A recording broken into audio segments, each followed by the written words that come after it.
Leah picked up the stranger's heartbeat before he had actually mistakenly hit his feet on the boxes parked at the corner.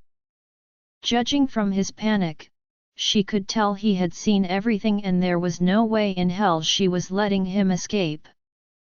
The boy ran with all his might. That girl is a freak. He had actually seen what she had done with her hands and there was no way that could have been a dream. He just needed to run a little further, then he will be out in the open where he will be protected and then tell everyone what he has seen. But he never expected to bump into someone. Principal Asher, a savior. Principal Asher, theirs. He had yet to finish his statement when Principal Asher looked into his eyes and said just a word. Sleep. He was shocked to discover he couldn't control his motor skills any longer and all of a sudden, his eyelids began to feel heavy. The next he knew, he slumped to the ground. Asleep. Leah knew she was getting close to the boy but was shocked to discover Asher had beaten her to it. The boy was lying unconscious on the ground, and yes, very much alive, just taking a nap. Ben trailed after her, heaving and gasping for breath. Right, Ben sucks in sports. He had little endurance. What do you two not understand about being discreet? Asher scolded, emphasizing on the word discreet, but Leah was not listening at all. She was busy staring at him, scrutinizing his face with meticulous attention to detail. Leah wondered how he looks when jealous. No matter how much she fit Ben's description into reality, it just wasn't imaginable. Is there something on my face? Asher frowned, but she shook her head. Then why are you staring at me that way? He asked curiously this time. Nothing, she shrugged, just appreciating God's handwork. Leah flirted right away with a coy smile.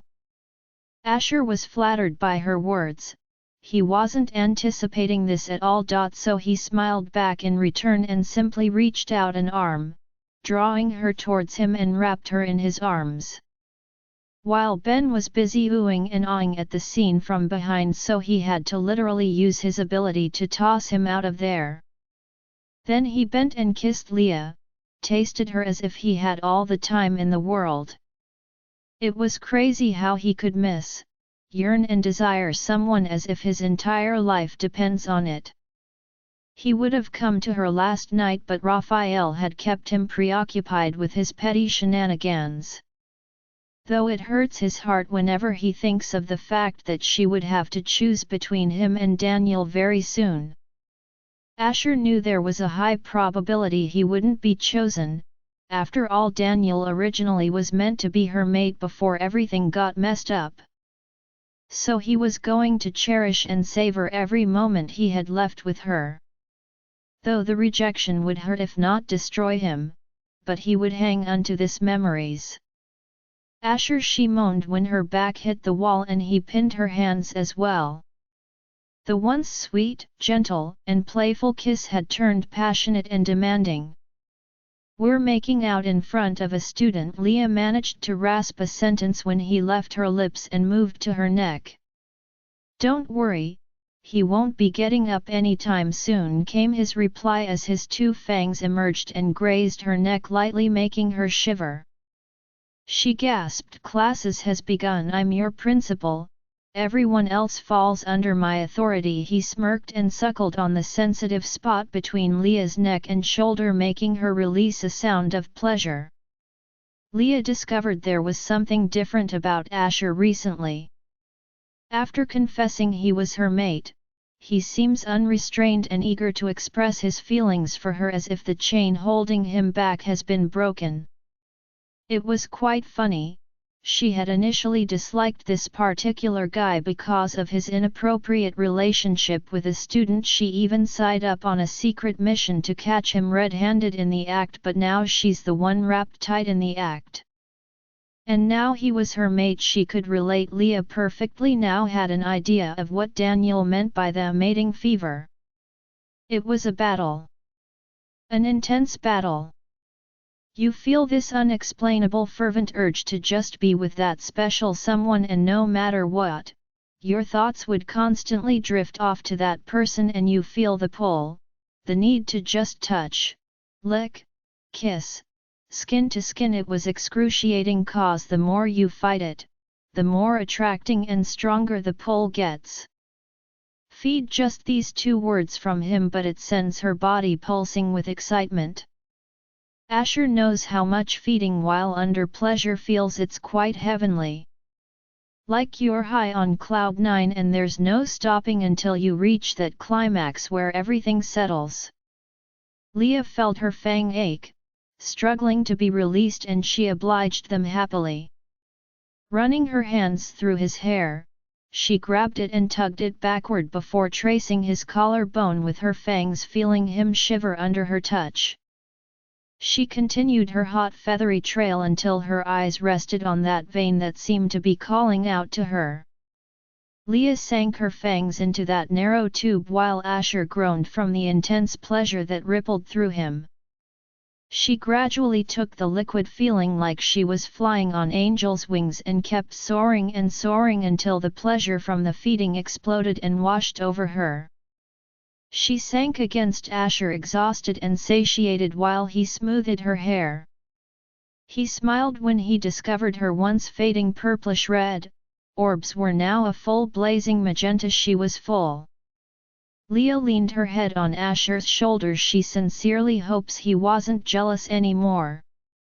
Truthfully, she had thought she would be guilt-ridden, considering the fact she had snuggled with the wolf last night and made out with the vampire this morning, but surprisingly, it felt right. Like it was supposed to be. And that marks the end of the lesson for today, the biology teacher summarized just as the bell rang. It was break time. Students rushed out of the class, filling the already buzzing hallway. The hubbub of excited voices and conversation from hundreds of students filled the arena. Caroline's party, as it appears, was still the hottest news right now, and each student had their own version of the story to offer, and it was quite entertaining. Have you heard? Leah heard someone say there's rumors circling about that Alexa's been kidnapped. Really? The other asked. I thought she was just missing. That's what they thought at first, but now it seems a lot more than that, and now the police are going about questioning students that were at the party that night. Leah knitted her brows tight in concentration. Ben had updated her with the recent happenings. Though Alexa's case seemed more serious, but Linda's abrupt departure was suspicious as well. She had a feeling things weren't as simple as they looked. Why would Linda leave Little Town and Alexa get kidnapped? Someone was definitely pulling the strings from behind. And it wasn't Asher. It wasn't Asher's style. What does she know? What's even Asher's style? At the thought of Asher, the warmth of a blush crept up her neck at once. Leah always marvels at the amount of self-control he exhibits. She understood the feeling that comes with drinking from a human vampire in her own case, since her body doesn't accept human blood. Leah could relate since she now has a first-hand experience. Asher's feeding was such that he was quite startled. He still hadn't taken her to bed. At first she had thought something was wrong with him, or maybe he was just holding back, but the explanation he gave her during their morning canoodle cleared every doubt. Since she has 2 mates, it was going to complicate matters if they mark each other and go into full-time mating before she chooses between the both of them. Because it is possible to feel a sense of attachment after having X, which would deepen, increase and strengthen the already existing bond to a greater degree with the said partner while leaving the other person at a loss. She needs to avoid it. So Asher thinks she has to be clear-headed and able to think lucidly when the time comes to choose a mate and not be influenced by intimacy of the experience. Ugh! Leah screamed, tugging her hair and attracting questioning looks from the students. God, why? Why? Why? Why me? She cried internally. Who bestowed this cruel fate on her? She couldn't reject Asher, but she couldn't reject Daniel either. Though she came to know Daniel recently, but inwardly she feels she's known him forever, like they were old separated souls who just found each other and didn't want to let go. It was confusing.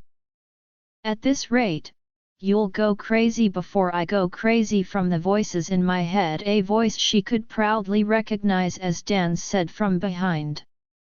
She whirled around to face him, quite startled actually, judging from the fact she haven't seen him around since that poisoning incident. Cafeteria? Hey? Then her eyes followed the direction of his eyes. Yes, she answered him, and they pushed through the crowd of students heading the same place.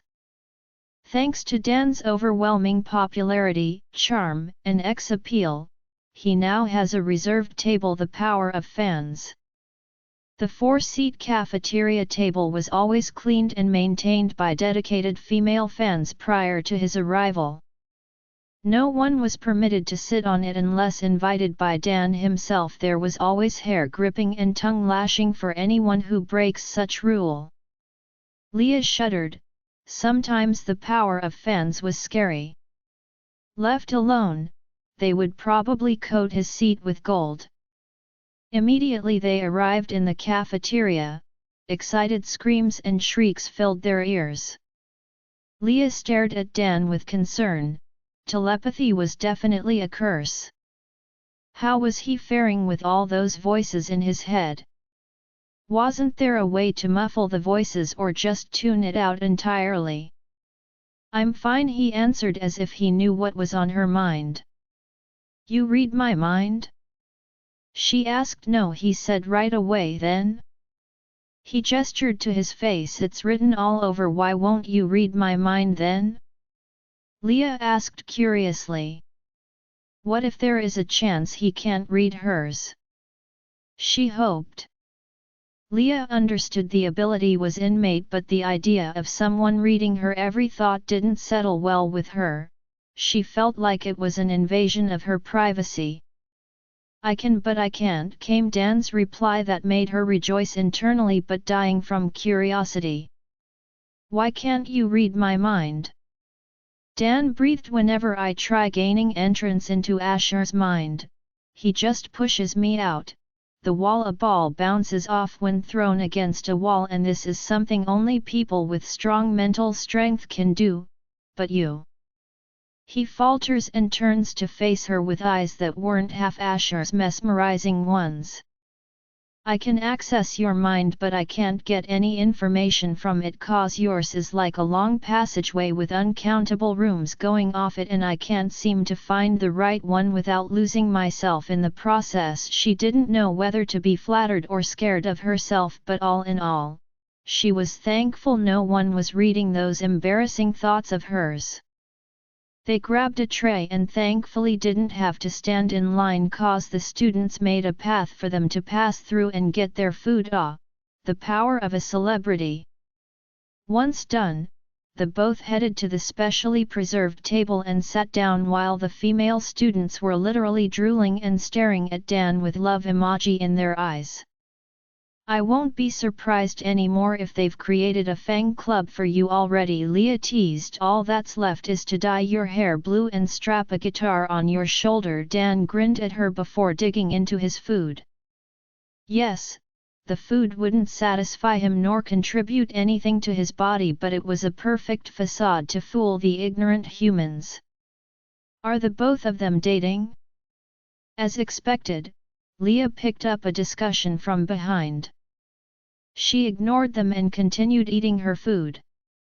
It was better if they thought that way than rumors of her with Asher. Though it was pretty acceptable to the supernaturals, but half the population of people in Little Town were humans and wouldn't accept the news of her dating her principal, not even her own family. At this rate, his second and secret ability would get exposed. Asher sighed and ran his hands through his hair. ever since the girl came into his life he has been doing things he wouldn't dare on a normal day, and careless also. Has he been lately? A knock sounded on his door, rousing him from his thought. "Come in," he responded, and the door creaked open as his secretary came in. "What?" he asked when he saw the anxious look on her face, and understood at once the moment she bit her lips. "Daniel must be here." "Let him in," Asher ordered, and picked up a report from the table, pretending to look through it. The girl was surprised. How did? Was her expression that readable? Even as a human, the secretary clearly understood that Asher and Daniel had never been close, and their relationship was like fire and ice. None could stand the sight of each other. So seeing him in the reception area asking for the principal with surprisingly an appointment, shocked and scared her so hard she had to confirm it from the horse's mouth. And now she did. She was not near the word being okay. Since when did the both start getting along with each other? She was among the few humans who knew about the existence of vampires and other creatures, and definitely on Asher's side. She wouldn't dare betray Asher. He would skin her alive. Besides, he had saved her life when she thought she was going to die in the hands of those rogue vampires who had already drained her family to death. So now, her life belongs to him. She would repay him for everything. "You're free to go, sir," she said, and directed Daniel to the direction of Asher's office, even though he knows it. But it was just common office etiquette. The secretary was surprised Daniel didn't come with any of his people, who never seemed to leave his side. Just what in the world was going on? Asher knew his office was the best place to discuss whatever they wanted to without fear of being followed or eavesdropped on. Unlike Daniel, Asher has a firm hold on his people, and none would dare betray him thanks to his father's infamous reputation, which unsurprisingly precedes him. Though werewolves were naturally loyal creatures and treachery seen as one of the most despicable crimes to their kind, but the influx of human in their pack makes it difficult to distinguish who might be a spy from the council. Though all supernatural creatures could sense if anyone is lying from one's facial expression, body language, and change in heart rhythm, but werewolves can sense lies better than anyone else by smelling it off them thanks to the spike in the human stress level when lying. But spies from the council are professionally trained and oftentimes supported by the witches, making it more difficult to detect their lies. All in all, his office was the best place to hold a discussion then late at night without being followed, or his place which has been invaded by Raphael.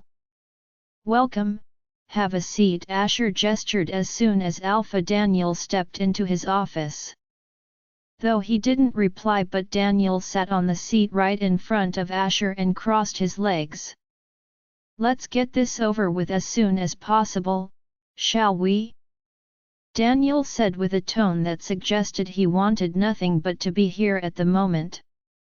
A knowing smile curled up Asher's lips and he leaned forward on his desk, saying, "Trust me," he started, "by the time we're done, you'll wish nothing than to be here at the moment." Daniel's eyes narrowed down on Asher. Why was he having this disturbing feeling from the pit of his stomach? During his journey, he kept feeling uneasy, as if his world was about to be rocked upside down. "In order not to beat around the bush, let me answer the question that I bet has been bothering you the most," Asher said straight away, staring him in the eyes. "Why you feel she's attracted to me?" Daniel's brow quirked. "What are you trying to say?" he asked, but Asher could sense there was an edge to his voice. "I bet you're curious too, the fact she's both our mate?" No sooner had that word come out of his mouth had Daniel banged his hands hard on the table, sending a lot of items flying to the ground. "Say that once more and I'll rip out your tongue." Daniel growled, eyes glowing yellow and body shaking with visible anger. You heard me right, she belongs to the both of. Asher didn't get to finish his sentence cause he was grabbed from his seat and slammed against the wall. That was the scene that greeted Nancy, Asher's secretary, when she rushed into his office upon hearing the reverberating thud. Principal Asher, she called with concern when she was fed the scene of Daniel lifting Asher up above his head with one hand by the throat and Asher let him be. She tried to interfere but Asher shot her a warning gaze and told her amid the choking to step back. Though reluctant, but she froze at the spot, watching the unfolding scene with her heart in her mouth. Leave! Asher barked an order and she found her feet leading her out of the room, totally not of her own will. Perhaps Daniel would have let his wolf out earlier, but the presence of Nancy had restrained him a bit. Why? You're being violent because you don't want to acknowledge what I'm saying? Asher mocked. Daniel growled, say a word more and I'll snap your neck. Asher chuckled mirthlessly, a pity that alone won't kill me, which you know and indeed shows you're curious. Why she likes me even though the mate bond exists already between you two. His hand tightens but Asher didn't care, he has been through worse. I know you came to her last night, I felt it through the bond, Asher uttered much to his surprise, and I know you felt it too this morning. He hesitated on purpose.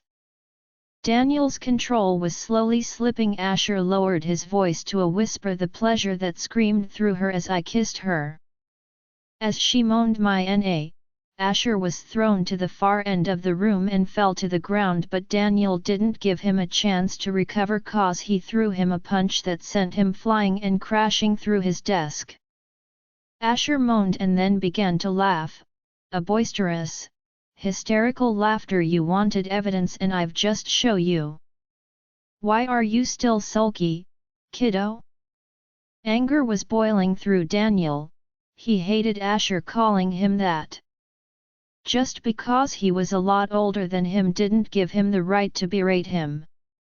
He released a feral growl and lifted Asher off the ground once more and flicked out his claws. Asher grunted and winced internally at the sight of the claws. His head turned towards the direction of his bookshelf and he said out loud, "Are you really going to make your epic appearance when I'm dead?" Daniel followed the direction of Asher's gaze and was confused. What's he talking about? Who's he talking to? Then he saw it. A woman suddenly appeared out of the bookshelf as if she had merged with it, but he knew it was an illusion. Which is? The woman had red blazing hair and dark green eyes with curves so hot it could be illegal. Daniel's hand unknowingly let go of Asher and he slumped to the ground. His eyes were focused on the woman who was strolling towards them as if she was having a leisure walk through the garden. Her lips lifted. Why did you stop? It was beginning to get interesting. Asher winced. The room was a mess. The whole place was a mess and Daniel has to cover this expenses. Aside from his bookshelf, no other furniture was spared in the room. But his body wasn't spared either, he could feel a lot of wood splinters stuck deeply in his skin. None of it mattered anyway, his body will naturally expel the splinters from his skin during its regeneration, moreover he was an undead creature so he was not at risk for an infection or inflammation. He had simply suffered his body a while for the greater good. Who are you? Daniel asked this time, eyes narrowed suspiciously. Werewolves have a great and advanced sense of smell to the extent they could pick up diverse chemical substance called pheromones released by humans and quite other creatures except vampires. But right now his instincts were telling him this woman is dangerous. Meet the woman who turned your mate that way. Asher made an introduction laced with scorn while dusting off the dust on his body. You. Daniel's eyes glowed with anger and took a step but groaned when he felt pain assault his senses. "I don't like people yelling at me," she stated while causing Daniel a great pain until he was sent to his knees. Supernaturals were strong and the only way to defeat them was to attack them first, gain the upper hand before they got close. Nonchalantly and without blinking, she casted a spell that returned the room to normal as if nothing ever happened. "You're welcome, by the way," she told Asher, lips curled up in a cold, mirthless laugh. Asher didn't say a word. He never asked for her help anyway. Why did she destroy his avenue to make more money? If she hadn't magically repaired the place, he had already thought of a plan to shamelessly milk every cent out of Daniel. "And you were saying?" Her ladyship lifted a commanding brow and grabbed one of the reassembled chair and sat on it quite haughtily as if she owns the place. Daniel, who just recovered from the first warning attack, growled at her, seething with uncontrollable anger. "Rule number 2," she stated, "I don't like people staring at me that way, it gives me the chills." Her ladyship made an effort to shudder dramatically. "So unless we don't want a repeat of what happened earlier, you could be a cute little boy and sit on that chair while we have this pleasant conversation," she ordered and magically moved a chair towards him. Daniel stared at her. There was this sweet smile on her face which made him sick in the stomach, cause he knew this witch would be true to her words once disobeyed. Grudgingly and reluctantly, he took a seat.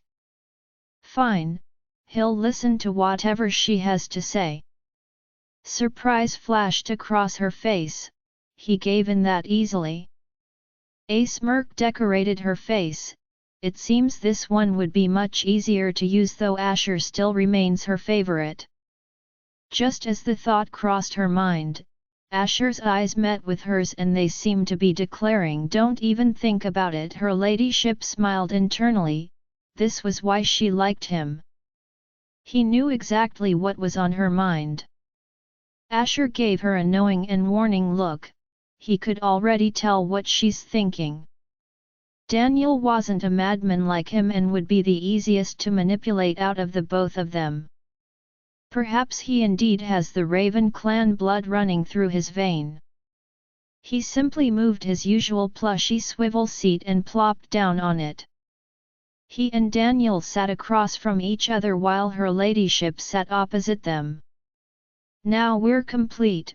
Let's begin our 20 questions game," she laughed and relaxed further into her seat. Daniel clenched his fist.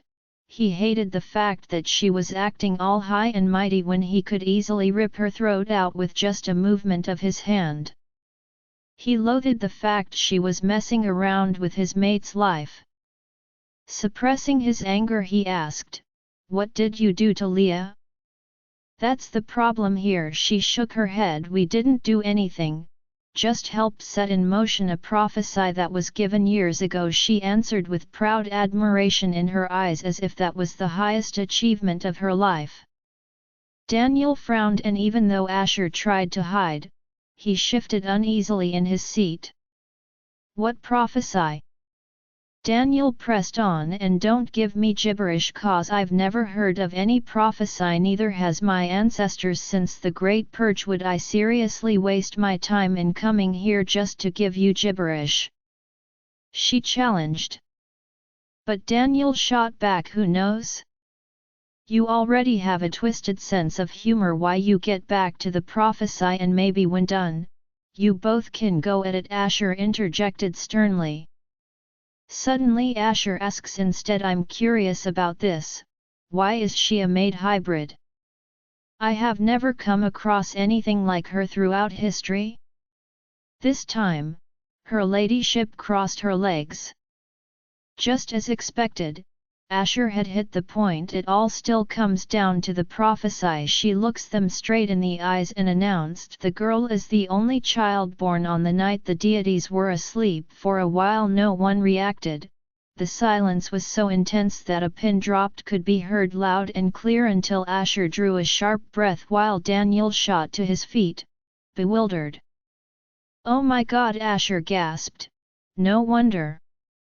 A lot of thoughts were running through his mind right now. If the girl was really the child born on the night the deities were asleep, then the law of the universe doesn't apply to her. It was no longer surprising she got a wolf and vampiric side without hassle. "This is impossible!" Daniel cried out. He was pacing restlessly around the office, his thoughts all over the place. It was absolutely impossible, Daniel thought. All supernatural creatures were bound to one god or goddess. Take for example, werewolves were bound strictly to the moon, they were watched over by Artemis, the goddess of the hunt, the wilderness, wild animals, and the moon.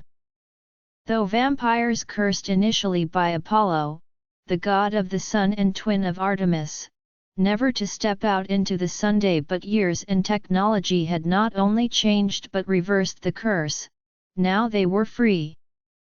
But as children of the night, they still belongs to Artemis.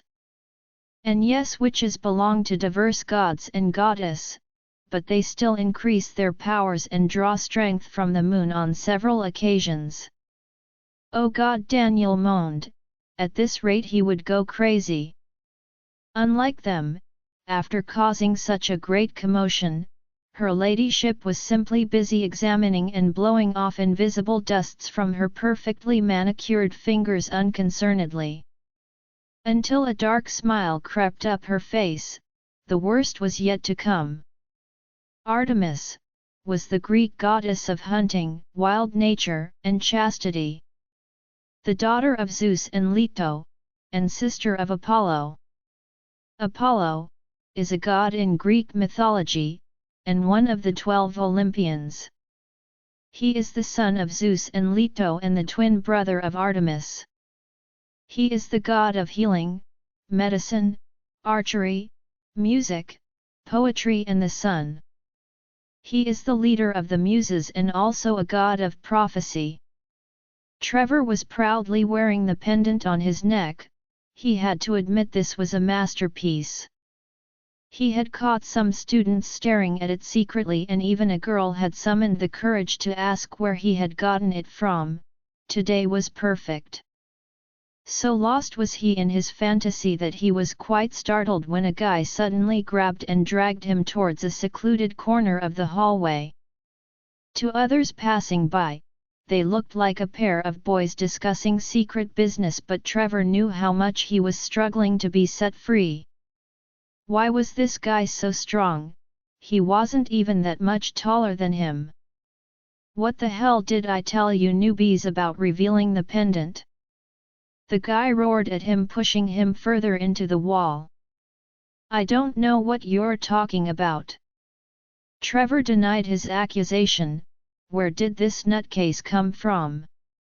Don't you know that secrecy comes before anything else?" He still insisted, and Trevor felt like banging his head against the wall. How many times must he tell this nutcase that he had no clue whatsoever he's talking about? "What in the world?" the guy said, and reached for the pendant on his neck, holding it out for him to see. "Why is this outside? Are you compromising your identity or?" The boy suddenly trails off, eyes widening in surprise. Trevor watched confused as he outlined the pendant with his hands, running his fingers all over it as if committing it to memory. His eyes flickered over to Trevor and then to the pendant and to Trevor again, scrutinizing him intently. Curiosity gleaming in his eyes, he asked, "You're a legacy? Legacy? Right, you don't know what that is yet." The boy realized he had rushed things. So he immediately put his hands in the pocket of his jeans and gave Trevor a black card of some sort. Trevor reluctantly took it from him, staring at the black card cautiously. There was nothing written nor designed on it, just sheer piece of paper. What the heck is this? What do I do with this? Trevor asked, hoping to God this guy wasn't playing a stupid prank on him. Once the clock strikes 12 at midnight, go to wherever this card leads you, the boy explained, eyes darting around warily. He reached for the pendant and tucked it securely into Trevor's shirt while warning severely, don't ever let anyone see that unless you want to jeopardize your life and the life of your family, understood? Trevor couldn't understand why or how, but he found himself nodding his head. Though it sounds unreasonable, but he somehow believed this guy wasn't joking around. Having fulfilled his intention, the guy turned to leave, but Trevor grabbed him on his sleeve. What? He raised a brow at the sudden gesture. Your name? I don't know your name, Trevor asked, a bit breathless.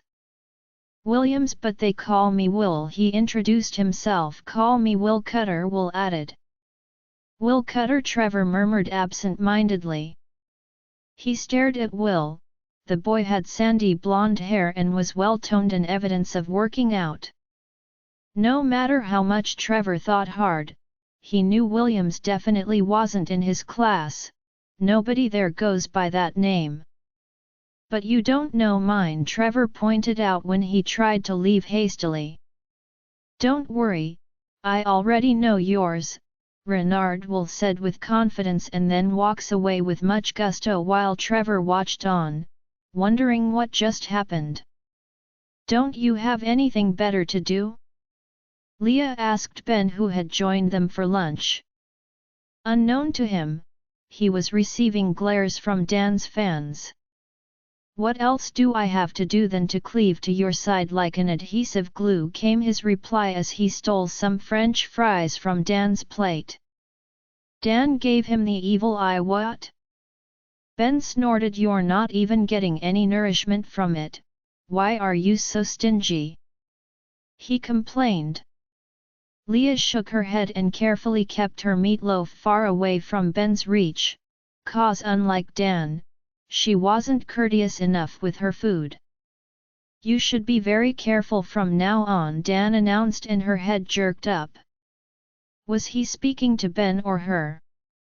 Leah touched her chest. Are you referring to me or him? She gestures towards Ben. I mean the both of you, but you, Leah in particular, Dan explained, pointing at her with his middle finger, 'cause I'm super sure Raphael would come for you. Leah's brow drew together. Who's Raphael? Dan dropped the bombshell. Asher's half-brother. Ben choked on his drink while her spoon clattered to the ground, drawing attention from students. Asher has a brother? Ben and Leah asked at same time, albeit realizing too late they were a bit loud. So they waited for a while, for the students' curious gazes to look away. After the students had turned away from them, Leah leaned towards Dan. Asher has a brother? Leah asked, bringing her voice down to a whisper. He never told me anything about that. Yep, he's harboring a mischievous and dangerous half-brother. Dan disclosed the information. Harboring as in? Dan probed. Like housing him, so you shouldn't come over during this period unless you want to end up as his meal, Dan warned Ben, who was prone to visit the mansion out of nowhere. Leah wrapped her arms across her chest and leaned into her seat, asking, I don't understand. How did a half-brother pop out of nowhere, and why do I need to be wary of him? Suddenly Ben's eyes lit up. Oh, I know about that. Asher's shut up, Dan interrupted. Ben pouted his lips. But I said it. Don't make me get into your head, it can get quite messy, Dan threatened Ben, which was quite effective, 'cause his mouth helplessly shut at once. Raphael and Asher share a mother, Dan concluded subtly. Leah's eyes flickered between Ben and Dan. Why did she feel they were hiding something from her? That's all? She asked, a hint of skepticism in her eyes. 'Cause if I can remember correctly, Ben here was about to tell me something interesting, but Dan remained mum. Fine, then Leah concluded, and then turned to face Ben, who obviously was not looking her in the eye. He was avoiding her gaze. Which proved the fact Ben was keeping something from her, though they've been with each other for a few weeks now, but she knows him like the back of her hand. Ben, she called, and felt him shiver, but still didn't respond nor give her an answer. So she went on, whose sidekick are you? Ben was struggling internally. He was between the devil and the deep blue sea. On his side sat the unruffled Dan, who had already made his threat known, and though the vampire seems quiet and gentle, he knew it was just a facade. He would torture him afterwards. Yet on his other side sat the little devil, who was staring at him with her magenta-colored evil eyes and lips that spoke of punishments to come. What did he do to deserve this? This is crazy. I don't believe you. Daniel stood his ground. No way. That can never happen. How can the deities sleep? Or maybe you don't want to believe her, Asher corrected with a subtle frown on his face. At this point Daniel would have sassied back, but he was too confused at the moment to care. He threw his hands up. Fine then, let's say all this abomination you just muttered is true. Daniel hesitated, caught his breath, and asked, who now gave the prophecy? Her ladyship pouted. Simple, the one and only Aurelia. Asher groaned. It's all right, this just keeps getting better. Who doesn't know Aurelia? The one and only most controversial seer on planet Earth. She could be termed confusion personified. Aurelia was so abstruse in all her ways that you can never tell whether she was on the good or the bad side.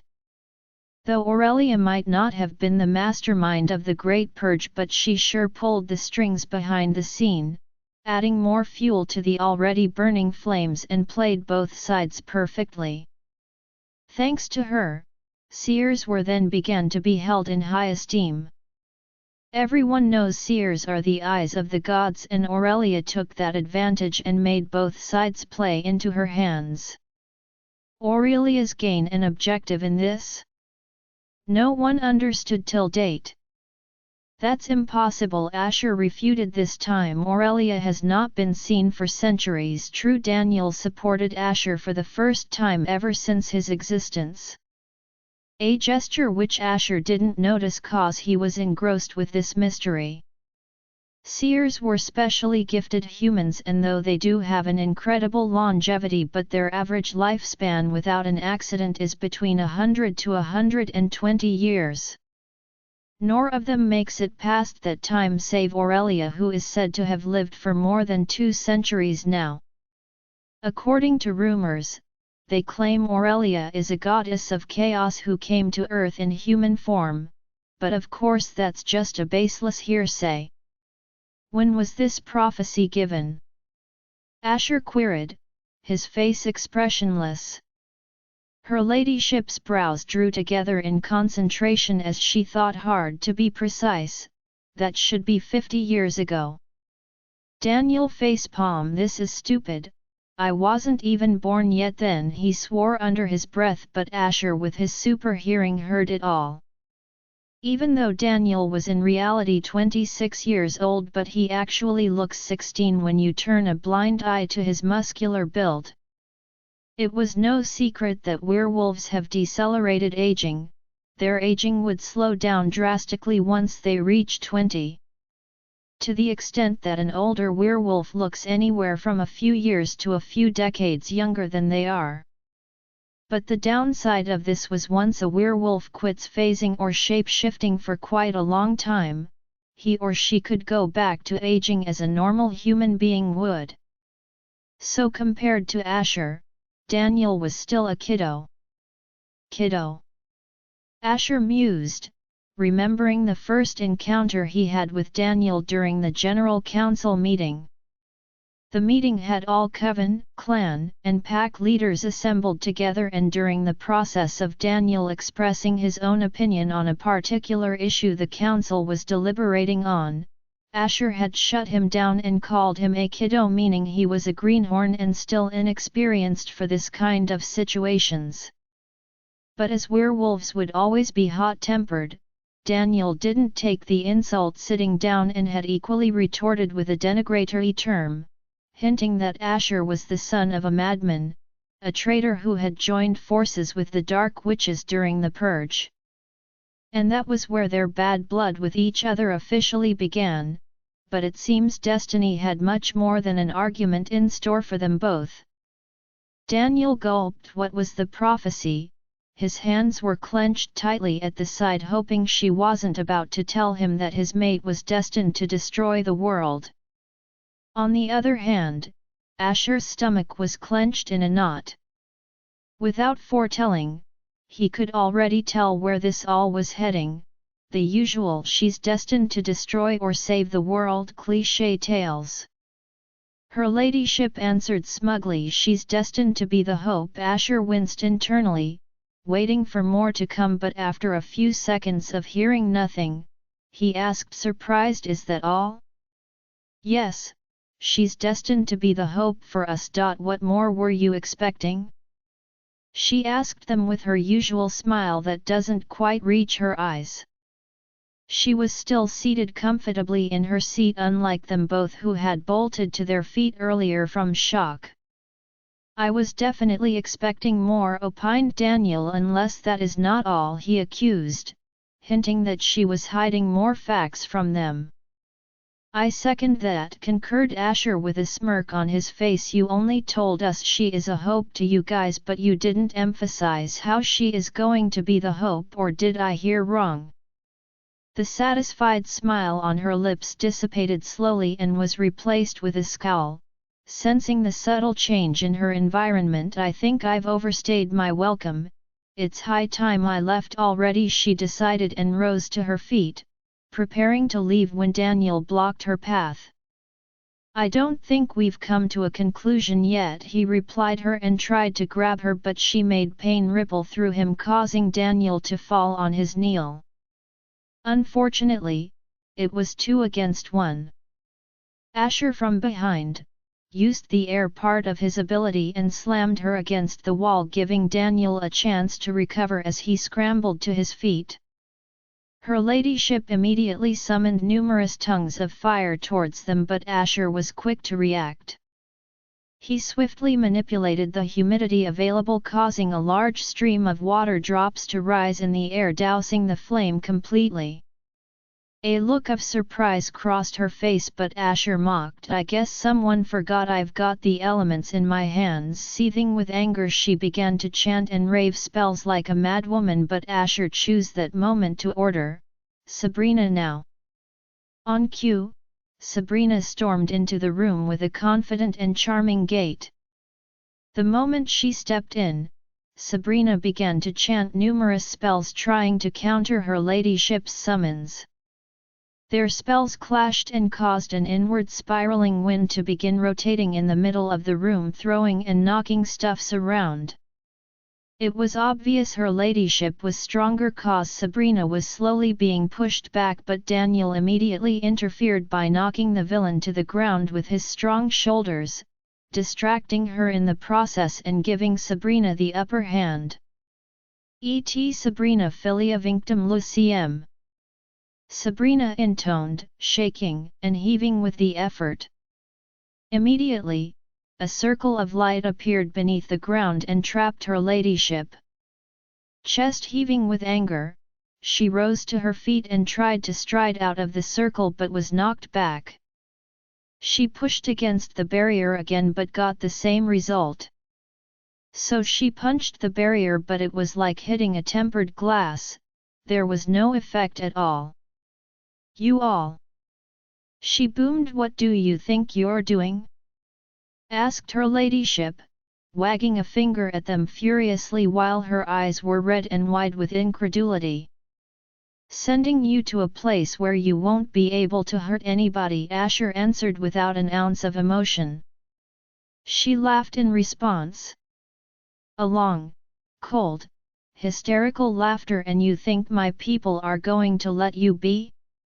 Sure, "They won't," Asher replied, but a dark smile graced his face afterwards as he said, "But I'm sure they won't be able to take my clan and Daniel's pack all together." "You!" She screamed and gripped her hair before banging her hand frantically against the barrier. Of course, no matter how powerful she was, she wouldn't be able to take on the both clan and pack without attracting the attention of the council. Her plan was suicidal and they got her cornered this time. Fine, they won the first round, but the second time? Victory must surely belong to her. Asher couldn't risk her escaping, his mate's future was at stake here. So he would do everything in his power to send this woman to a place she wouldn't be able to hurt anyone forever, though Hades would be perfect. "Even if you take me out of the picture," she moved a brow challengingly, "that is if you can. But there would be another after me and they would keep coming for her," she told them frankly. "Fine, let them come," Daniel decided. "I'll just keep ripping out their throat." "Ah, I'm so scared," she shivered theatrically with a mocking smile. "But seriously, wolf boy, you begin to show some guts just because I'm stuck in here. How dare you!" Daniel growled and tried to lunge at her, but Asher was there to hold him back. "Try to contain that temper of yours or I'll gladly help you do it." Asher yanked him by the collar before pushing him away. Her ladyship laughed at the drama. Contrary to what she expected, she wasn't going to die of boredom. Anger unfurled in his chest and he found himself clenching and unclenching his fist. His eyes moved to the barrier and their eyes met. Daniel watched her wink and blow a kiss at him. "She's just messing with you," he ground his teeth and repeated over and over again in an effort to calm the whirling storm inside of him. "Can you think of a suitable place she won't be able to leave?" Asher asked Sabrina as they worked through the plan. "For a dark witch this powerful? It's second to none," Sabrina confessed. "Finding a place is not a problem, else I would have stranded her on Antarctica, but a place capable of holding her? That's the problem. She's too powerful, and truth be told I barely contained her." Asher gritted his teeth. It took him a lot of thoughts and risks to outsmart this lady for once, but now, sending her away was the problem? "Why don't we just hand her over to the council?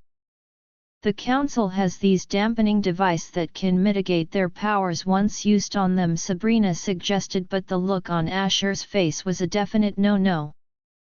"I don't think that's a good idea," Asher grumbled. "They would surely launch an investigation and discover Leah in the process." "Ah." Her ladyship sighed thankfully. "One of you have their senses intact." Asher turned to face her, pure irritation on his face. "I would really appreciate it if you keep your comments to yourself." Her ladyship sat cross-legged on the floor, with her hands clasped in front of her and an amused smile on her face. "Why? Are you afraid you would begin to see things from my own point of view? Why are you all so blind?" She raised her voice at once. "For how long would you all remain under their rule like some puppets? The council exists for order, and though their ways can be overbearing at times, but they're the very reason Little Town is still habitable for humans right now." Asher retorted with blazing intensity. The Burning Eaglets were anarchist, and though their idea of freedom were appealing, but Asher knew the consequences of their actions would do the world more harm than good. His gaze flickered back to Sabrina and asked, "If the council can create such a device, can't you make yours as well?" Sabrina scratched her hair. "I sure can try, but it would take time and resources. Moreover, I don't think that barrier can hold her for long." "Yes, you're right. It surely can't hold me for long," her ladyship acknowledged and got to her feet, gazing at them intensely with a creepy smile that sent shivers down their spine. "Is it just me, or do you feel like the room temperature just dropped drastically?" Daniel noticed, rubbing both arms with his hands. "You're definitely not the only one," Sabrina agreed. Her teeth was already gritting from the cold. "I think I must have indulged myself too much this time," her ladyship said, dusted herself off and walked towards the barrier and placed her hands on it, eyes closed and muttering some spells even Sabrina could not understand. Then suddenly, the invincible barrier began to crystallize, adopting a solid-like shape while frost began to form on it. "Oh my God!" Sabrina gasped and instinctively took a step back while the others watched, wide-eyed. "I thought of several ways today would end, but I never thought this way." Her gaze turned to Asher. "You never fail to surprise me, and for that you've earned yourself a worthy opponent." Then her gaze turned to Daniel. "Till we meet again, wolf boy," and winked at him. Again. Suddenly, there was a loud reverberating bang as the barrier suddenly fractured into uncountable large, sharp, flying crystallized shards that rained down on them. By the time the pandemonium was over, her ladyship was gone without a trace and millions of shattered shards on the floor. "Sabrina!"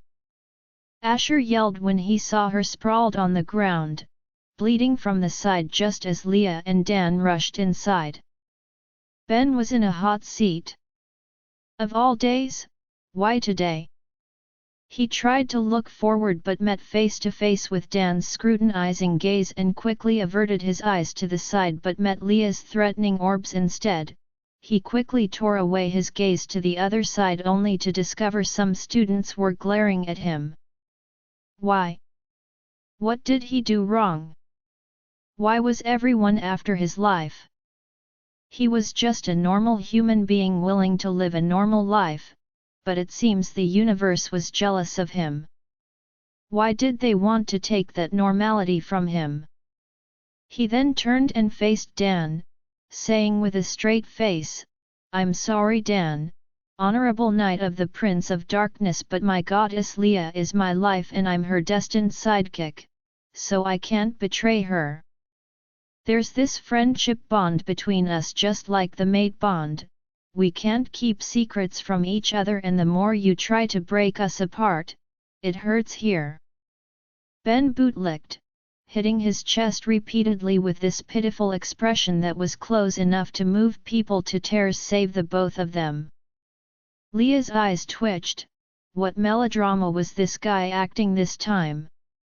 She face-palm, mentally ashamed of her sidekick called Ben. She shook her head sympathetically.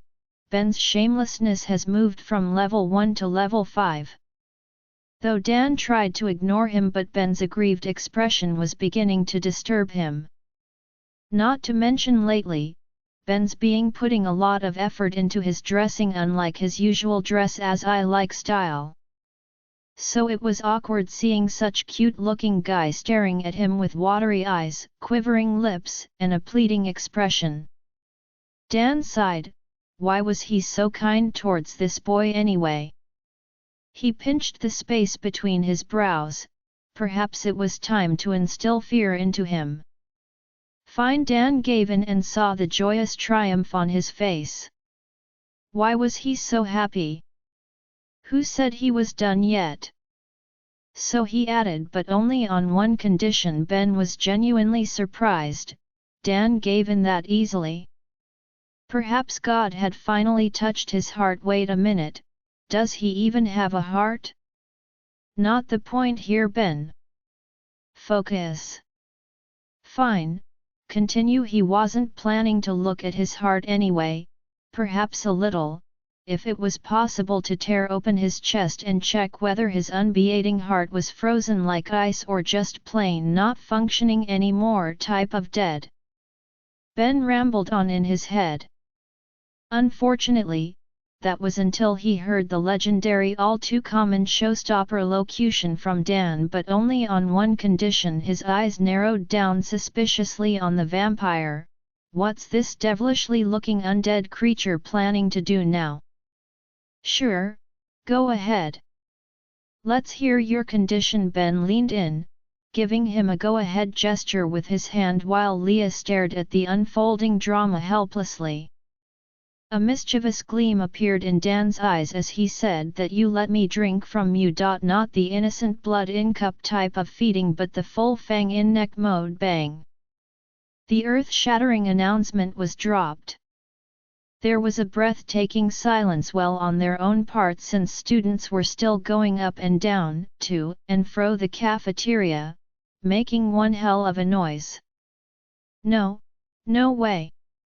I won't allow that. Leah denied the request after recovering from the initial shock, emphasizing her stand by forming an X with her two arms. You're not the one making the decision here, Leah. Dan reminded and ran his tongue over his fang, a predatory gesture which she didn't fail to notice. If there was anything Leah discovered about Dan recently is the fact that after that poisoning incident, he became quite open with his desires unlike his initial demeanor. She couldn't tell whether that was a good thing or a sign to be wary of him. But since Asher kept him by her side, she should trust him, right? Just as Dan thought, the boy was scared to the marrow. He was staring ahead with a shocked expression, the wide-eyed and mouth agape signatory shock. Ben was positively tongue-tied. Dan chuckled to himself. What was he expecting anyway when fooling around with a kid? That was what he thought until the supposed tongue-tied Ben asked an atrocious question. We won't make out during the supposed feeding, right? Leah, who was in the middle of chugging down a drink in a bid to ease the anger burning in her heart at Dan's attitude, suddenly choked on it while Dan went red in the face. What? Who told us such nonsense? Dan spluttered uncontrollably. He unconsciously rubbed his chest.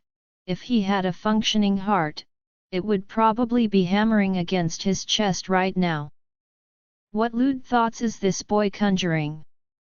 Ben pouted his lips and answered innocently, that's what Leah tells me happens whenever she feeds from Asher. Hey!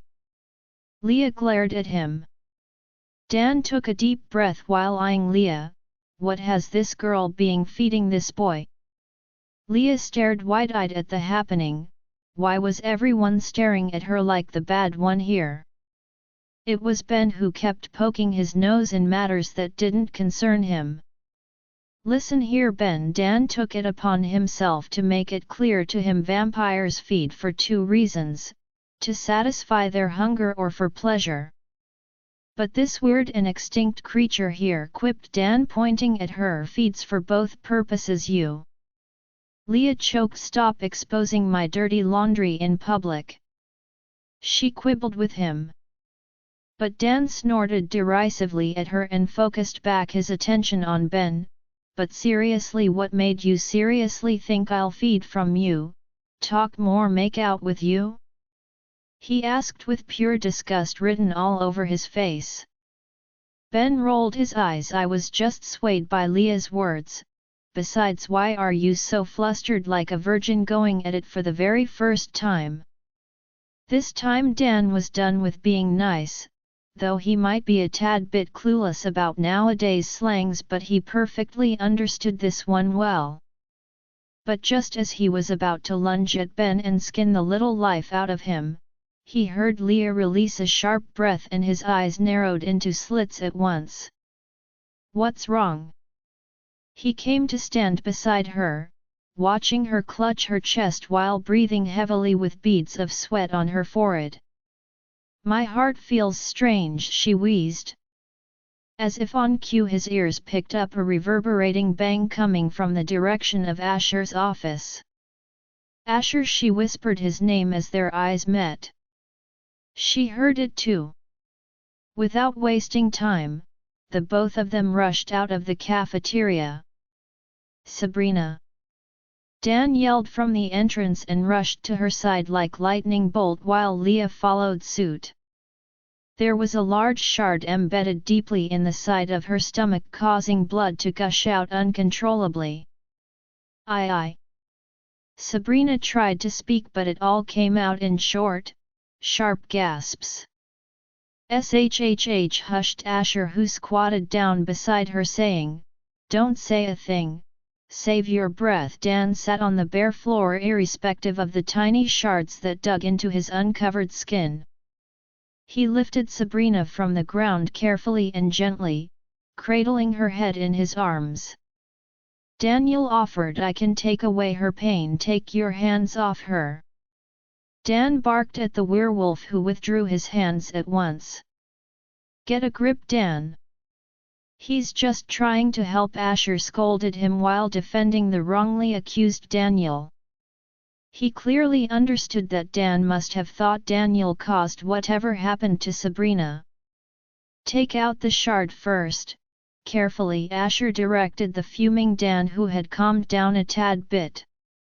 Leah winced and looked away when Dan thrust his hand into the exposed flesh and pulled out the shard while Sabrina screamed bloody murder. Her fingers dug painfully into Dan's arms while kicking, flailing, and thrashing round as Asher struggled to hold her down. Then Daniel moved to the other side and held her hand, beginning to siphon off the pain. He groaned with the effort, knowing he was experiencing partly the distress she was feeling right now. Werewolves were among the few creatures that had the ability to absorb half the pain of any creature or humans, cause overdoing it would cause death in most cases. Once Daniel was done, he let go of her arm and lay on the ground exhausted. His breath was deep and heavy. "Hey, you okay?" Leah, who Daniel could not recall when she came over to his side, asked with concern, wiping away the sweat on his face with her handkerchief, a gesture which Asher noticed but turned a blind eye to it. "Yeah, I'm good," he answered by nodding his head. "I'm definitely good now that you're here." Sabrina's breathing had returned back to normal, but she was still not out of danger. Dan made up his mind, "I have to heal her," but Asher shot him a glare. "Are you crazy? What if something happens and she dies with your blood in her and the cycle begins all over again?" "I wasn't asking for your opinion, I was just informing you," he shot at Asher. "Besides, I'll stay with her and keep her out of harm's way till the blood expires. Do whatever you want, but whatever happens, just know it's on you," Asher told him straightforwardly and rose to his feet, leaving Sabrina all to Dan. Dan was relieved he didn't have to put up a fight to get his request granted. Yes, there was several ways he could have gotten Sabrina treated, but none was conducive at the moment. He could teleport her to the hospital, but questions were sure to be asked, and his skin color was a straight giveaway to hunters who would likely launch a probe into the cause of the accident. There was no other creatures in the entire world with chalky skin, purplish bags under eyes which can be easily hidden with makeup, and devilishly unconcealable beauty than vampires. But hunters were good at concealing their identities too, unless you were a telepath like him who could easily fish them out by hearing their thoughts.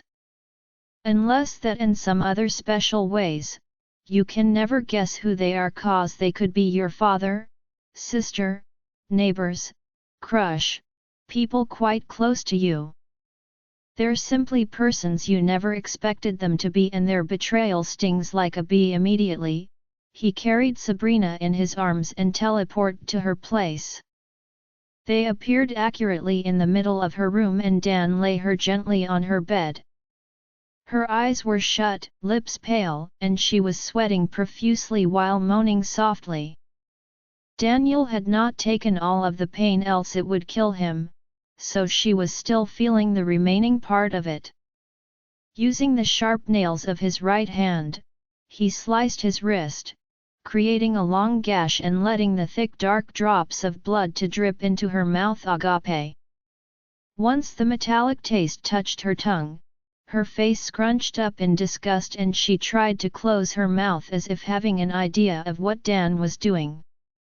But Dan didn't give her room to accomplish her plan, cause he practically placed his bloodied wrist against her lips.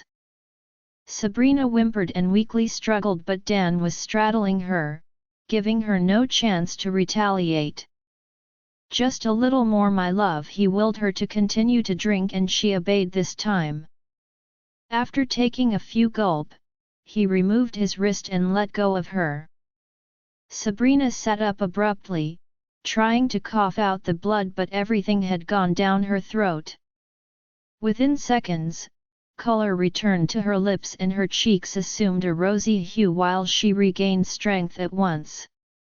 She jumped off the bed and pushed Dan at his chest. "Are you crazy?" she yelled at him before pushing him again. Yes, I'm crazy," he acquiesced mentally.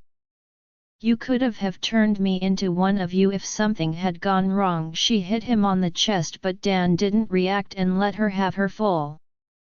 She hit him again and again until Dan captured them in one move. "Even if the blood has done its wonders, you should be resting, not yelling my head off." Sabrina pulled her hands away and shot, "Thanks for sacrificing some drops of your sacred blood, but I'm healed now and you should be on your way home." Having said that, she turned to leave, but Dan grabbed her arm and pulled her closer to him until their sides were pressed together.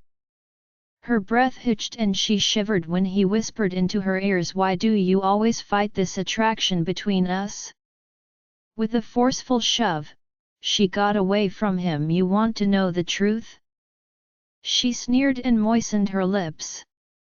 Sabrina started. "Every time I close my eyes, I keep getting dragged into that nightmare. That ugly day your kind slaughtered my people like we were nothing but animals."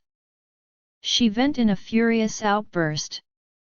A tear slid down her face. "But then I fell in love with that same creature that ruined my family, and yes, I know you guys are different." She tucked a stray lock away from her eyes. "But I can't help it sometimes. I feel like I've betrayed myself, my family, my people." Dan gulped, then he stepped towards her and wiped away the tears with his thumb. "Fine," he said, "you can use me, hate me, and exact revenge on my kind, but it would never satisfy you nor change back everything to how it was. But you should remember this." He looked her straight in the eyes and said, "That is all in the past and you're the present, so give your future some happiness. Moreover, you got the vampire that destroyed your coven. I'm sure your parents are super proud of you wherever they are right now." She croaked, "You think so?" Dan smiled, "I'm super sure of it." Sabrina then hugged him, allowing his arm to wrap around her waist while his other hand rubbed her back in a comforting manner. Then she pulled away and looked up. Their eyes met and held. Without warning, his lips crashed down on hers with a momentum that knocked the breath out of her. Her lower belly burned and the feelings of excitement that flustered through her made her delirious with hunger. Her hot soft body pressed against his cold ones was ideal for Dan, and he pressed her against the wall, intensifying the scalding kiss as she met him with the same fierce velocity. It seems the universe were in support, 'cause they both tripped on something and stumbled to the bed. Eyes narrowed and lips compressed into a frown, Asher stared at the interactive couple. What's this girl doing? Why was her eyes trained only on Daniel? Didn't she see he was injured as well? Where did you get hurt again? Leah asked and clasped Daniel's face. There was some cuts on his wonderful features. She meticulously examined other parts of his bodies for signs of any injury. Daniel was leaning against Asher's desk while Leah was standing right in front of him, their bodies almost pressing together as she attended to his injuries, unaware of a certain figure, a few meters away from her, turning green with jealousy. Daniel was basking in the attention he was receiving from her and purposely exaggerated his injuries. His wolf loved it when she showers him all her attention instead of attending to that ugly vampire. Out of the corner of his eyes, Asher saw a mocking smirk curl up Daniel's lips. He froze, then seethed inwardly. The idiot was purposely distracting and keeping their mate's attention all to himself. Anger boiled inside of Asher and he clenched his fist. He closed his eyes and muttered to himself, "Calm down, Asher. You're definitely more than this, you can't stoop to this kiddo's level perhaps, should he?" He shook the useless thought out of his head and squat down while picking up one of the shards. A lot of thoughts ran through his head. It seems they have encountered a force to be reckoned with. Till date he hasn't even gotten her name aside from the fact she's normally addressed as Her Ladyship. The little town was quite populated, but finding people for him wasn't a problem since he has Zukai. So he had sent Zukai to do an investigation after describing her features in details which he suspected was altered. As he expected, Zukai didn't come up with anything useful and he understood at once she was meaningfully telling them, "I won't be found unless I want to be found." Asher examined one of the scattered shards on the floor, wondering how in the world she was able to crystallize a barrier. The barrier was a kind of magical circle that can be casted by a witch and functions as some sort of temporary holding cell that traps any creature for up to 24 hours. Asher shook his head. This shows the council has clearly underestimated the burning eaglet this time. Suddenly a light bulb went off in his head. Unless the burning eaglet has infiltrated the council already without their knowledge. His brows furrowed. It seems this impending war would be the greatest of them all. The land would soon be dyed red with blood. The Great War had been a war involving all supernatural creatures as they fought for dominion, with no side coming out victorious until the witches came up with the idea of a treaty, a plan for all supernatural creatures to coexist and live in harmony. At first it was met with a lot of opposition and dissatisfaction as some terms and conditions didn't fit well with some creatures, still requiring several amendments. 50 years later, the treaty was finally signed and the coexistence began, or so they claim. It was obvious that prejudice against certain species were still ongoing. Not less than 30 years later, a war arose between the Dark Witches and the normal witches. The Dark Witches are witches who are known to practice forbidden ancient spells which with time links them to a demonic bloodline. While the overrated normal witches were witches who walk on the path of righteousness and are termed the protectors of the universe. Initially after the treaty, all the witches lived in peace, each invested in their own kind until everything went down the hill. The Dark Witches began to show discontent and outright scorn to the rule. They openly described their administration as dictatorial, outrageous, truculent, and intransigent. Soon enough, things turned violent and escalated into a full-scale war called the Purge as both sides went quickly into the business of gathering allies. His own father, Antonio, had sided with the Dark Witches, which resulted to a full-fledged altercation between the both of them. Perhaps his father had an inkling he wasn't going to make it, cause he readily agreed to Asher parting from him with half of the clan while the rest stayed back. In the end, Antonio had perished along with the rest of his people. Asher flinched when he realized he had mistakenly cut himself with the shard. He was so distracted, he hadn't even realized he was still stroking the shard. "How can you hurt yourself like this? Are you a kid?" Leah chided and even hit him on the shoulder as if he were a kid. Asher looked up surprised.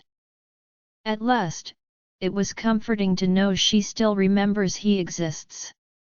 Why did she come anyway? Wasn't she preoccupied with her darling Daniel? But Leah did something he never expected. She took his injured finger into her mouth and began to suck on it.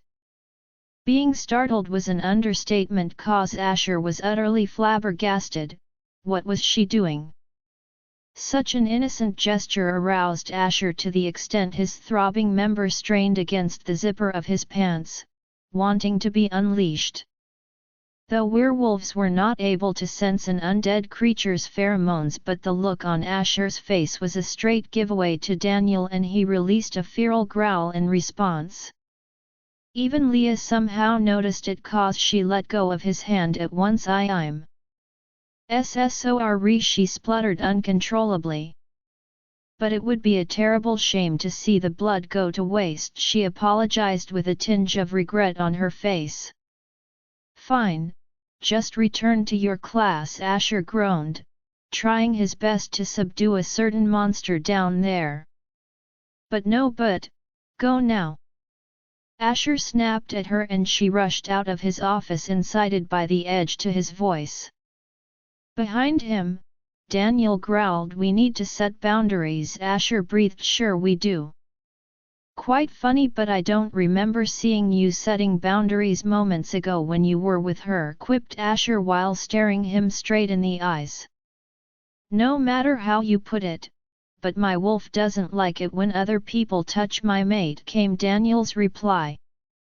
Asher raised a brow. You mean to say, our mate? He corrected. Daniel's jaw tightened while he clenched his fist, but he knew inwardly there was nothing he could do. No matter what, he had to acknowledge he'll be sharing his mate with some bloodsucker till God knows when. But he wouldn't go down without a fight. Werewolves were not known to be headstrong for no reason. Daniel folded his muscled arms across his chest and moistened his lips, saying, let's be frank here, Asher. Logically the girl is mine. Leah was originally meant to be mine, while you're just an intruder who popped out of nowhere into the picture. Asher stared at him for a good 5 minutes without saying anything before bursting into a sharp laughter. Laughter that rocked his body before gurgling to a halt. Oh, I see what you're doing. You werewolves are so dramatic, Asher snickered. If you feel she's meant to be yours, then I'll gladly have you know that she chose me first, he declared and yanked down his collar, giving Daniel a full view of the bite mark on his pale neck. The bite mark was the only flaw on Asher's pale skin, and Daniel clearly understood what that signified. He was dumbfounded. She had marked him already? No wonder he was able to smell him off her the initial time they met. Green with jealousy, Daniel could feel his wolf threatening to surface. His wolf was not pleased with this development at all, so he growled a warning, but Asher stood, unfazed. A smile played with the corners of his mouth and he shook his head. Werewolves and their temper sometimes. Amidst his threatening glare, Asher stood tall without wavering and looked him straight in the eyes, saying, we could quibble for the rest of the day, and truth be told, I'm ready for it, or you could calm down and we can reason together, Asher suggested with a smug grin on his face, and though Daniel wanted to refuse stubbornly, he had no choice than to give in. The vampire was right anyway, they shouldn't be fighting like animals. Fine, he agreed, lifted himself up and sat on Asher's desk and toppled some items over the edge. Asher scrunched up his face as if in pain when he saw his nameplate, Best Principal of the Year award, and some documents fall to the ground. He scowled at Daniel. He should thank his lucky stars that none of those were made of glass. Let's make the rules then, Daniel announced, rubbing his palms together in gleeful anticipation. Asher picked up his plush swivel seat that was tossed to the side during the fight and sat down on it. Rule number 1. Asher raised his hand, offering to start. We both are going to court her like responsible adults. It would have sounded fine to me if I didn't just realize you have the upper hand in this particular clause, Daniel complained. Eyebrows forced together into a pronounced frown, Asher asked, what do you mean? You're her principal. You both see each other every day, nor do you have to cross a thick wood just to see her, Daniel pointed out with a sullen expression. Maybe you're right, Asher mumbled beneath his breath while stroking his jaw thoughtfully. Fine then, I'll see that provisions are made so you can become a staff of the school and get to see her as much as I see her. Fair, isn't it? Asher offered with a straight face. Daniel's head jerked up and his lips twitched. This fox. He knew what Asher was doing and it was working. During their feud, Daniel had ordered his people strictly never to have an interaction of any kind with any vampire from the Nicoli clan, which is why no werewolf from the Silver Pack attends Little Town High School, because Asher runs it. Like a dog returning to its vomit, Asher tactically wants him to eat his words. He had been the one to place the ban at the first place, and now he was going to be the one who broke the same rule he placed? It was really a complete slap in the face. But it was either his mate or his pride. Moreover, he was the alpha and the words of his mouth were the law. Nobody could castrate him just because he decided to bring down the same rule he made and enforced. Amusement twinkled in Asher's eyes. It was quite entertaining putting Daniel in a tight spot. Well, who would blame him? Daniel had been the one who fixed the rule in the first place. Fine then, Daniel released a deep breath. I agree with your rule and now it's my turn, Daniel said, and Asher couldn't help but frown. Bad intentions were clearly written over his face. Well, what was he expecting dealing with this kiddo? Asher sighed. The universe really trapped him up by pairing him with Daniel. Rule number 2. No making out during feeding. Asher grunted. Like hell I would. Daniel moved a brow. Are you openly disregarding the rule? Asher snorted contemptuously before his gaze turned serious. If I stand by that ridiculous rule of yours, then you should expect a no touching while kissing as the third rule. He spat decisively while Daniel jumped from the desk, exasperated. Asher knew touching had become second nature to werewolves thanks to their heightened sense organs and their attunement to their wolf side. Hands running through hair, sending feathery trails, caresses, hands roaming around the body. In fact, they crave skin-to-skin contact more than a newborn, so telling Daniel no touching was the worst torture to his wolf. Now two can play at that game. The two of them were gauging each other's reaction. They were both alphas, kings of their domain, and none of them was willing to back down. No room for submissiveness. The only left option was for them to compromise. Fine then, you can do whatever you both do while feeding, while I do whatever we both do while kissing, Daniel declared at last when he couldn't stand Asher's devious ways.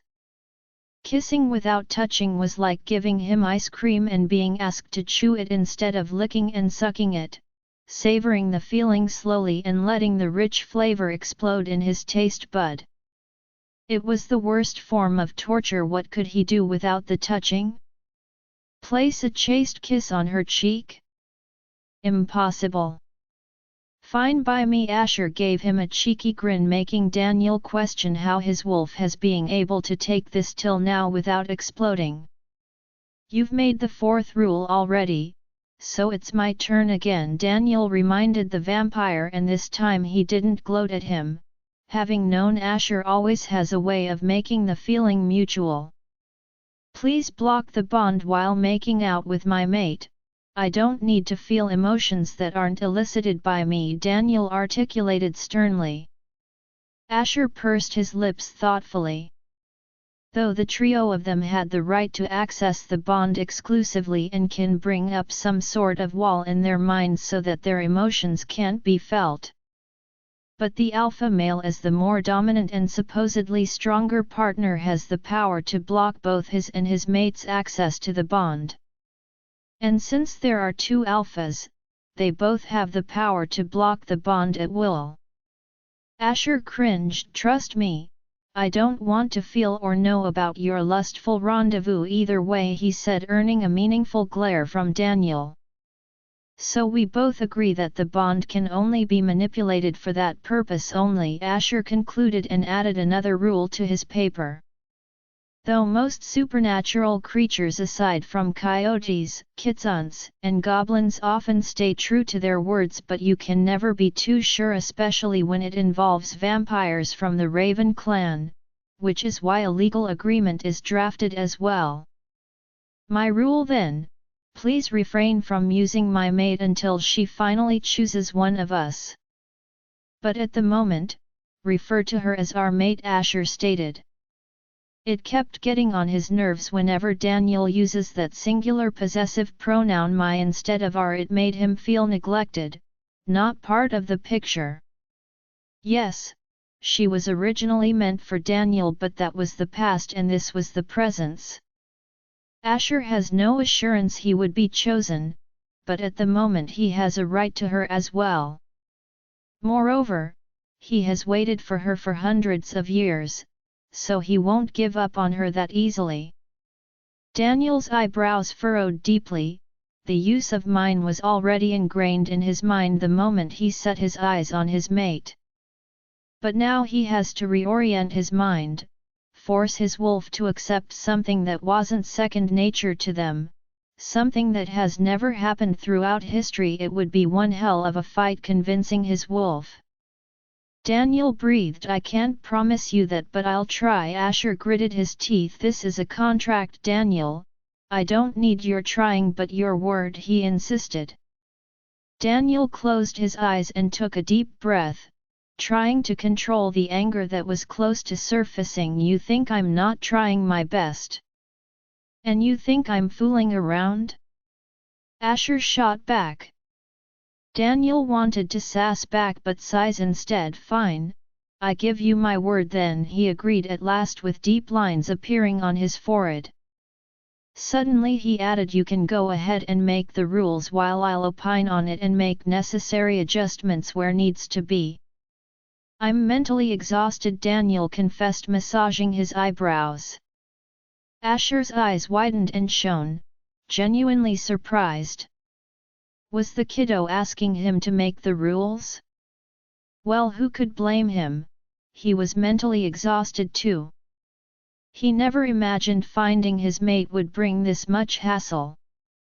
Fine then, he accepted and started. Next rule: no marking during this trial period. Daniel shot him a dirty look. That's unfair, she has already marked you. Which she did with no knowledge of all this dramas, and besides I haven't marked her back, which you of all people should know how torturous it is for me right now. Of course he of all people knows that. How could he not know that? Daniel mused. Marking someone without sealing it with the full-on mating was like giving someone an everlasting arousal.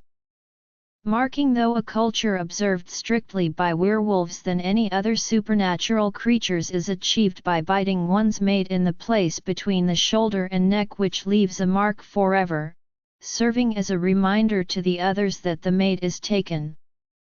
Werewolves, once done with the mark and mating, has open access to the mate's thoughts and can even respond to them. Although vampires mark their mate too and seal it with the full mind-blowing X, but it doesn't grant them the power to begin to read their mate's thoughts as granted instantly in a werewolf's case. And yes, for both species, sealing the bond between mates makes them become drawn to each other, increasingly harder to resist each other while literally impossible for them to live apart. Which is why Asher suggested no marking. Marking could easily lead to mating, which could mess up and confuse her thoughts and emotions. Leah needs to have a clear head when making her choice. Fine then, Daniel grudgingly agreed. So can I come in now? A voice said from outside, and the both looked up only to see Ben stick his head out from the entrance. Ben, Asher breathed. He should have known. Leah discovered her brother was abnormally quiet as she drove home.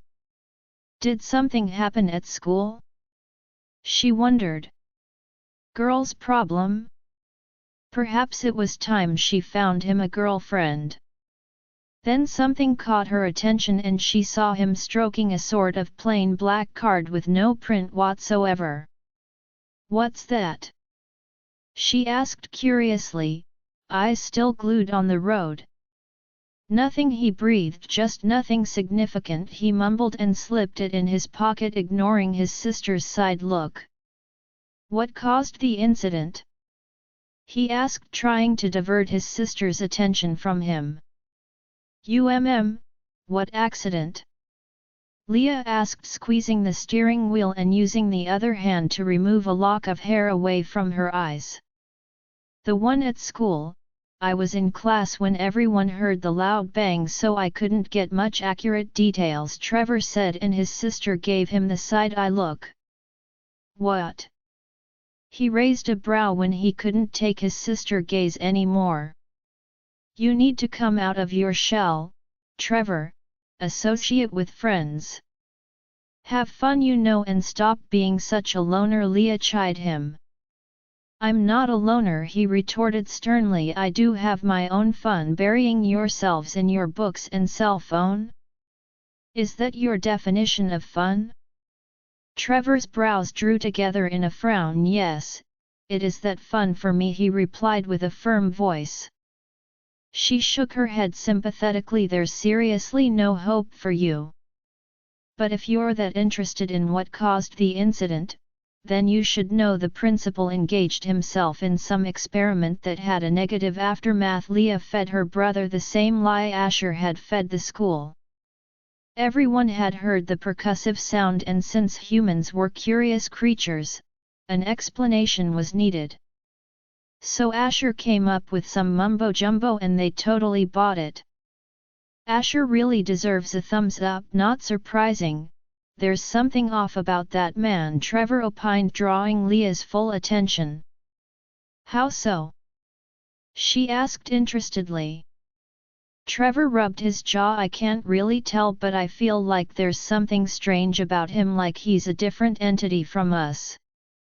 "Have you seen his eyes? Although it might sound crazy, but I feel like they're calling out to me whenever he looks at me, so hypnotizing it gives me the chills." "Talk about his skin? They're so pale to the extent one would think he's a vampire or something." At the mention of vampire, Leah choked on her saliva, releasing a cough that lasted for a while. "Go on," she cleared her throat. Trevor went on. "Besides, he's too young to handle such a huge school.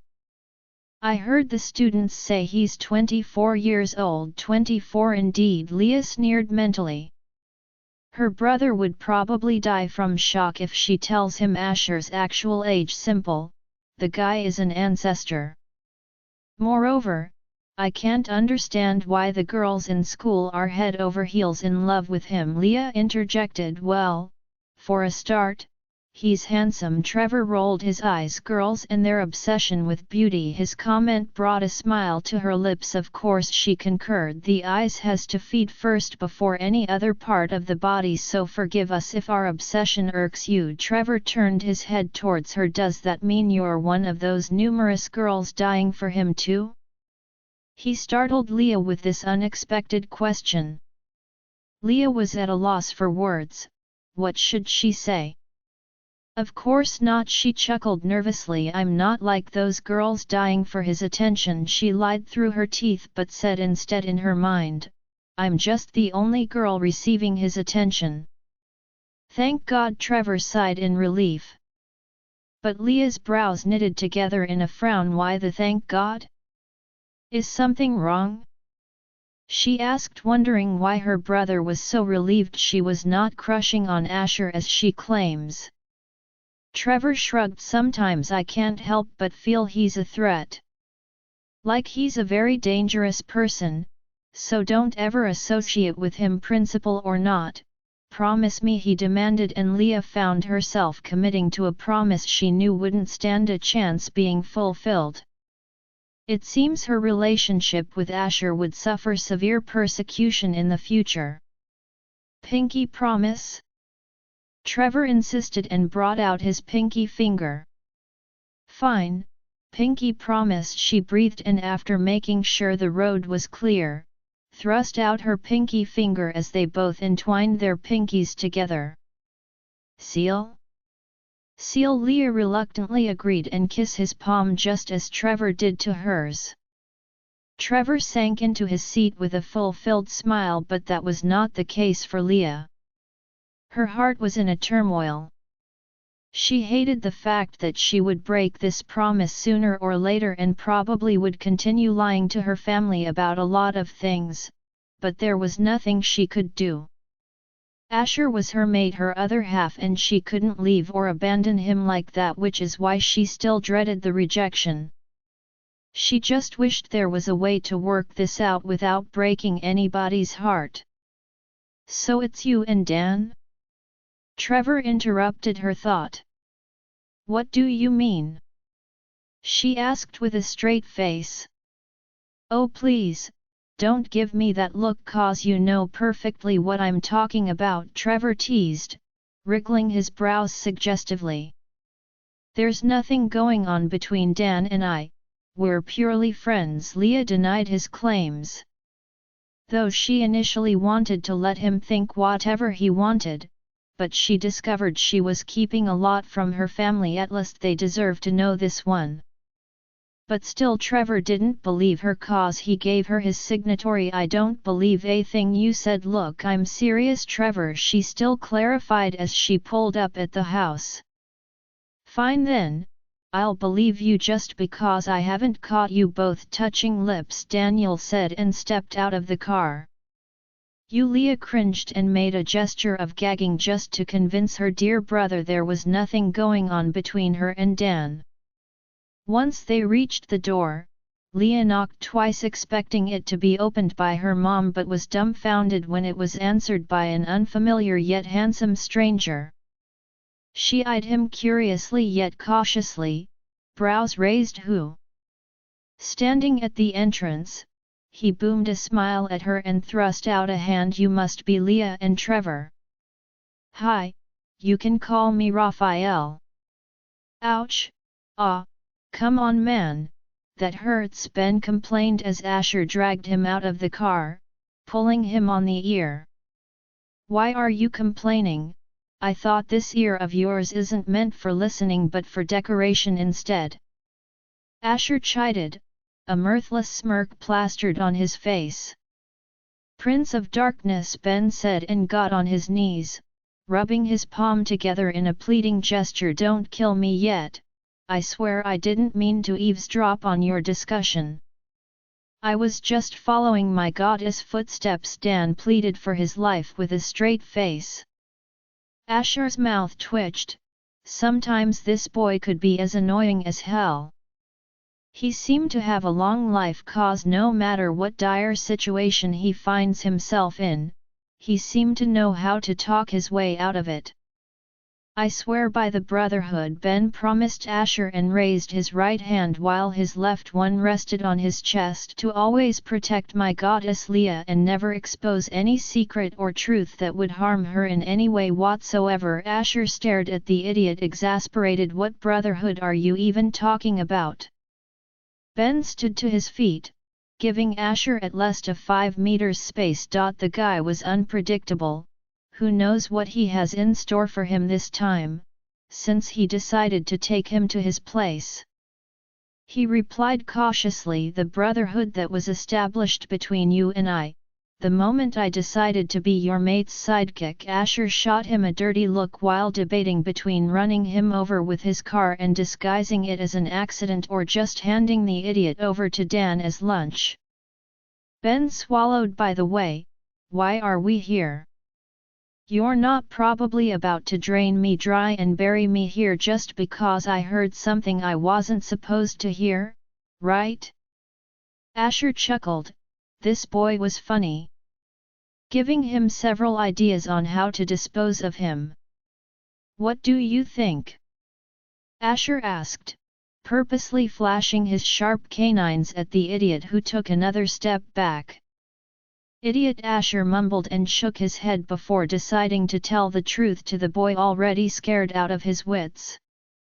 I'm not here to have you as lunch, Ben, but since you've dedicated your life to protecting your goddess life, I'll have to show you then who you have to protect her from," he explained, walking to the entrance while Ben trailed behind. "Are you talking about Raphael?" Asher turned to face him, surprised. "How did you yelp? Dan briefed us over lunch." Ben proudly filled him in. "Good, then you already know why you should keep her away from him at all cost?" he inquired, staring the kid in the eyes. "Yeah, so he doesn't steal Leah from." Asher's expression darkened. "I mean, so he doesn't harm Leah." Ben rephrased his words in a twinkle of an eye, but Asher's blazing gaze still didn't leave him, so he added, "That was a slip of tongue." After a long hard stare, Asher ignored him, turned his back and walked into the house, but Ben didn't linger behind as before but followed after Asher briskly. At last, he has faith Asher wouldn't kill him, judging from the fact he's Leah's sidekick, but the same couldn't be said for Raphael. Who knows whether the guy is behind him and planning to kidnap him when Asher isn't looking. So Ben literally glued himself to Asher's side. But just as they stepped into the living room, Ben got the greatest shock of his life. He couldn't tell if Asher felt the same way. After all, this wasn't the first time he must have seen such a scene. Facing the entrance, a woman was lying on the center table while Raphael bent over her, fangs in her neck and feeding from her. He looked up immediately they arrived and flashed them a lopsided smile. "You're home, brother, just in time for dinner." Ben wasn't a supernatural creature, but he could feel the anger surging through Asher's vein. His face was livid while the veins on his neck stood out clearly. So he quietly shifted to the side. World War III was about to begin. With a feral snarl, Raphael was slammed to the wall with a tremendous force, causing him to cough up blood, but before he could recover from the attack, an invisible force grabbed his hand and twisted it, making it sure to crush the bone completely as he gave out a pained scream. Ben was amazed watching the scene. He heard Asher had the ability to control the elements, but he had never seen him in action till now. He was manipulating the fluid inside Raphael's body to his desire, though as much as it was amazing, it was scary as hell. Raphael's limbs were twisted inside out and then his head began to contort slowly, and this time, Ben couldn't watch it but shut his eyes tight. By the time the bone-popping and blood-curdling screams were over, he slowly opened his eyes, an eye after the other. Ben cursed out loud. "You killed your own brother!" he shrieked while gesturing to Raphael's severed head tossed to the corner of the room while bit and pieces of flesh and blood splattered all over the rug. "That is not Raphael," Asher answered, his voice firm and edged with irritation, but Ben didn't believe him. "How can you say that this is not your brother?"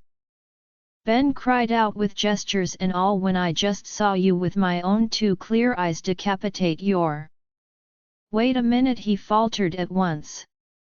His head jerked up. "This is his ability, isn't it?" Asher gave his head a tilt. "Thankfully you're a smart one." "Oh my God!" Ben gasped and covered his mouth with his hand. "Raphael has the ability to replicate himself numerous times, and if my guess is correct, then the original Raphael is at Leah's place at the moment. This is just a distraction." Join our Facebook and WhatsApp group for more updates, link is given in description. Rest audiobook will be continued in next episode.